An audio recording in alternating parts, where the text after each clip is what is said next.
My Sports Vibes. Thank you for vibing with me.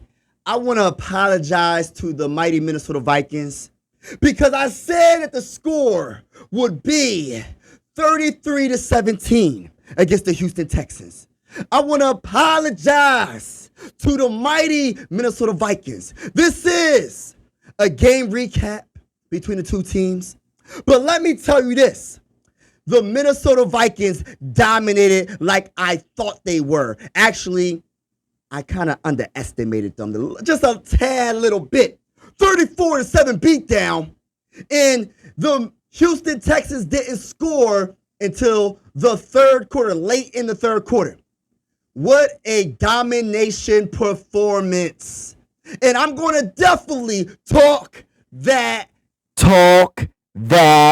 talk. If you haven't already, make sure you hit that subscribe button, hit that like button. We're going live for absolutely every single Minnesota Viking game. Now let's get to the details of this game. And I'm going to tell you what I loved. Now let's start with this. In that first quarter, that guy number 97, Harrison Phillips, at the line of scrimmage, couldn't get the C.J. Stroud on this particular play. But he batted the ball, and he hit the ball, and it went in the air. And that guy, number 54, caught the ball for an interception. Now, let me say this.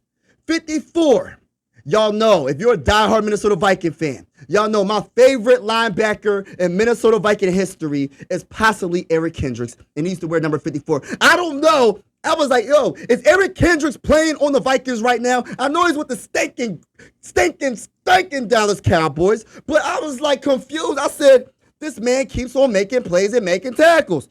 So after that, we finished that play with a nice touchdown from that guy, Sammy D, to that guy, Justin Jefferson. Bought some time with his feet.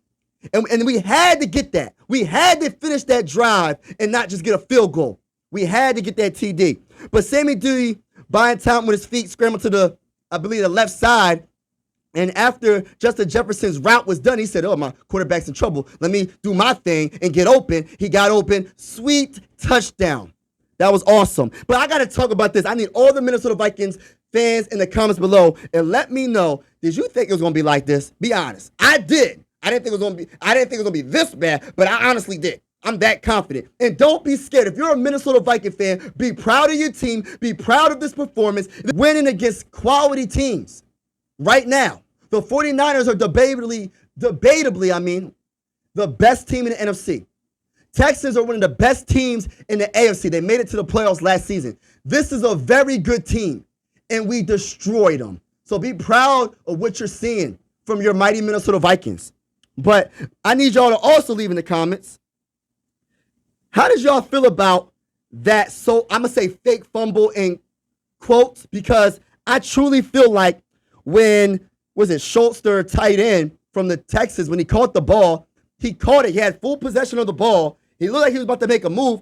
And that guy, number 54, Hill, he tackled him and he punched the ball out of his hand. That looked like a fumble. How was that not a fumble? I'm telling you, man, that was bogus in my opinion. But it didn't really matter because Jonathan Grenard did his thing when it counted the most on that possession, right? Because the Texans thought they was going to do something. They thought it was sweet driving down the field. And Jonathan Grenard tackled him for a loss of 10 yards and put him, they were still in field goal range. And I believe it was a 54-yard field goal and they missed it.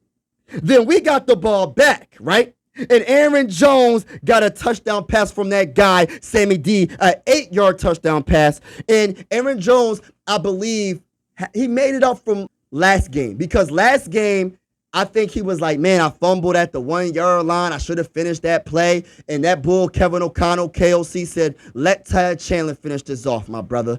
And Aaron Jones he had something to prove this game. I really felt like he did some great things this game. And I was like, yo, he going to have 100 yards against the Texans because I didn't believe in their defensive tackles.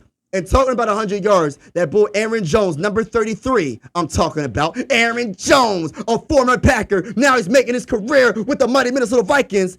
Rushed the ball 19 times for 102 yards. His per run is 5.4. He had the receiving touchdown, and his longest rushing yard, longest run of the game was 39 yards. And then when you talk about receiving, the Bull caught 5 catches for 46 yards, 9.2 per catch, man. And his longest receiving catch was 20 yards. It was a simply amazing performance by that guy, Aaron Jones. You know what I mean? That was outstanding. Outstanding. You know what I mean? So shout out to Aaron Jones for making it up and doing the dang old thing. And he was clutch big time. So it was 14-0 at roughly, it was 1 minute and 8 seconds left in that quarter. And let me say this, our defense was spectacular. Brian Flores had the Texans offensive line confused. C.J. Stroud was rushed a lot. He had no time in the pocket. He didn't know what the heck was going on, to the point where he got benched later in the game. But Tunsil, I think that's his name, Tunsil, I don't know if he's a guard or tackle. Whatever, well, that doesn't even matter. You know what I mean? False start left and right.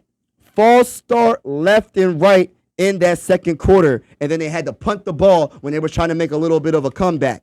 But, man, what a performance by the Minnesota Vikings to shut them out in the whole first half. You know what I mean? And let me say this. Before the half ended, because they were trying to drive, it was 21 seconds left.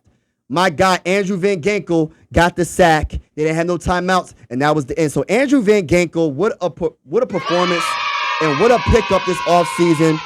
One of my favorite players on the team right now. Crazy, you are cooking, man. You was cooking in the offseason, and continue to do your thing, my brother. Continue to do your thing. But let's get to Justin Jefferson.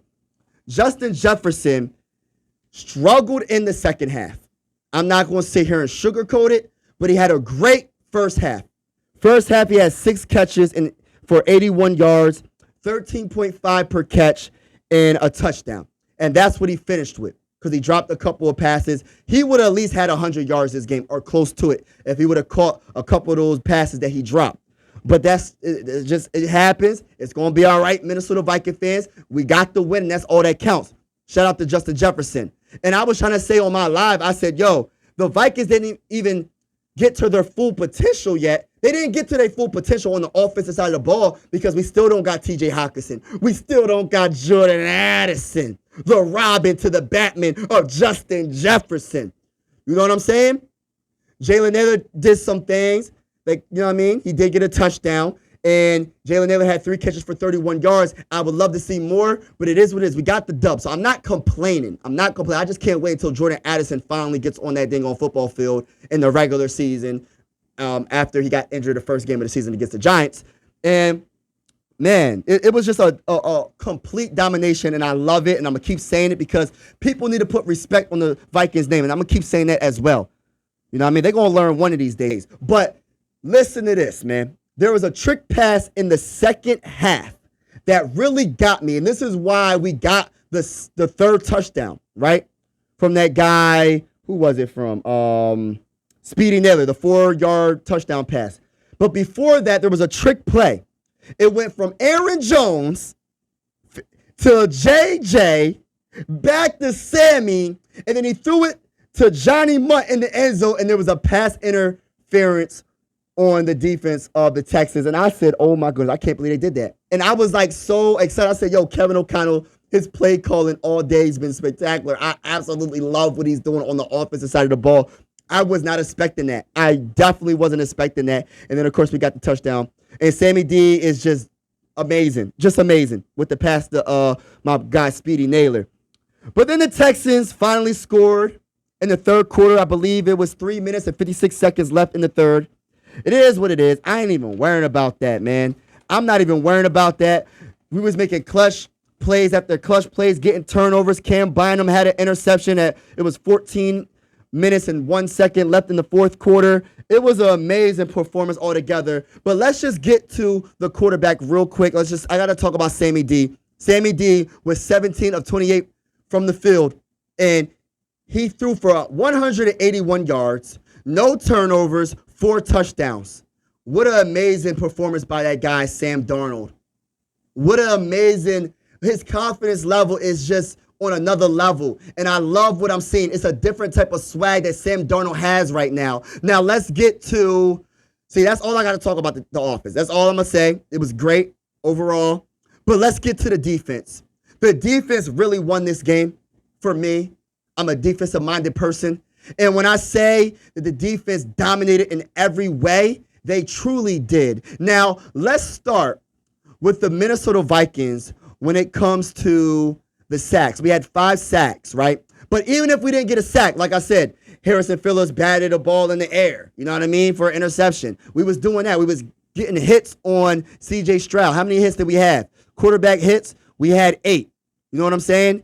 Now, tackles for loss, we had 9. We had 9 big tackles for loss.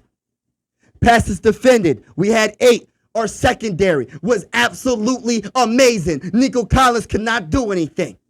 Tank, what's the other wide receiver name that they, Tank Dell couldn't really do too much. He was all right, you know. Nico Collins later in the game started to get yards. Stephon Diggs, he did his thing for the most part, but it wasn't enough. It wasn't enough. It wasn't consistent enough, I should say, because our secondary was absolutely amazing. Harrison Smith was making big plays. You know what I mean? And also, Cameron Bonner, like I said earlier in the video, he had an interception. Andrew Van Ginkel, man, I don't know what else to say about this, man. It's just simply amazing. 6 tackles, 5 solo tackles, tackle for loss, and sack. And then let's go back to Harrison Smith real quick. There was one play, I don't know if y'all remember this, when C.J. Stroud tried to throw the ball, and that boy Harrison Smith batted the ball and almost caught an interception. I said, yo, this is amazing. Number 22, doesn't matter how old you are, this man still has a lot of game, and he is one of my favorite Minnesota Viking players of all time. But, man, as a whole, the defense came to play. Let's name some of the players that got sacks this game. So I already said Andrew got a sack. My bull, Jonathan Grenard, number 58, came through all game with 3 sacks, baby. Oh, my goodness. 3 tackles for loss. 3 quarterback hits. He said, C.J. Stroud, I couldn't hit you last season when I was on the team with the Houston Texans, but I'm on the Minnesota Vikings. I'm with the mighty Minnesota Vikings now, and I'm coming to hit you, my guy. I'm coming to sack you, my guy. I'm coming to destroy your offensive line. I'm coming for you, my guy. Let's go. Jonathan Grenard was absolutely spectacular, number 58. I called him out, and he did the dang on thing. He did the dang on thing. And Jalen Redmond late in the game got a sack. It was an amazing performance overall by this defense. Stephon Gilmore, his covering, his tackling. Oh, my goodness gracious. Byron Murphy. I cannot say enough about this team. Blake Cashman made some good plays. Shaq made some good plays. This was an absolute straight-up beatdown. You know, even Theo Jackson was batting passes down. This was one of those performances by the defense that, man, give a big ovation clap to Brian Flores. This was a defensive-minded game. I know we got 34 points, but it does not tell you what this defense really did. Like, this defense is absolutely elite. It is top 5 in all of the NFL, and there's no debate about that. I had to talk my talk, but this is just my opinion coming from a Minnesota Viking fan. But my opinion about this game is factual. Everything that I'm saying about this team is the real deal. It's factual. And that's all I got to say about this game. What a performance overall. And I am proud of this team. I am proud of our coaching staff. And I want to say we have a field goal kicker, y'all. We have a field goal kicker. That bull Will made a 58-yard field goal. That guy is something special. We drafted him in the 6th round, and that was probably one of the best draft picks we had. And I'm going to keep it real. You know, we got our quarterback. We got Dallas Turner. But let me tell you, as Viking fans know how kickers act sometimes when it counts the most. But Will got that clutch gene. But that's all I got to say about this video. Leave in the comments below. Let me know how you feel about the mighty Minnesota Vikings still being undefeated. 3-0 Minnesota Vikings. Skol to the bowl, baby. I'm out. This is the end of the video. I truly appreciate you vibing with the bull. Make sure you hit that subscribe and like button. I'm out.